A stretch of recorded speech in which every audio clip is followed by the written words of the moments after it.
来看回答要伫台湾设总部土地问题还未解决，若成功征收今仔日煞伫咧北树科 T1078土地办动土典礼，外界认为这是咧向台北市府呛声。不过大新成功金控是强调讲，举办动土典礼合法合规定。现场人驶甲锣鼓声是闹热滚滚。成功征收伫咧北树科 T17-18动土典礼16早起举行。成功征收董事长魏宝生、甲台新成功金控总经理林维俊拢有去到现场。林维俊讲，举办动土典礼是合法合规嘛合契约，并不是起无空。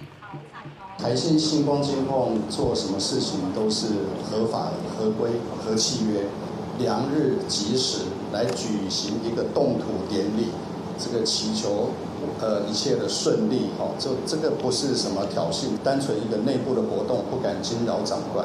辉达他们也明确的告知，就是希望星光人寿跟台北市政府合议解约，由市府取回土地，透过专案设定地上权的方式来给予回答。我想这个方向非常明确，我们也会持续的努力。成功征收嘛呼吁，会继续甲台北市府甲回答讨论，大家目的拢是甲回答留落来。星光人寿从头到尾从来没有想要从台北市政府或者是台湾的纳税人这里拿任何的1毛钱，希望能够跟辉达来好好的讨论一下，我们让出来，那么这个补偿金是星光人寿跟辉达中间的事情。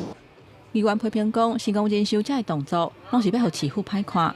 T17-18真明显是讲袂成啊，遐若后续的作为，嘛呼吁市府爱讲互明。台北市监管处表示，成功征收今年10月初9摕到连续壁相关的执照，不过到今还未申报开工，已经派人去现场了解。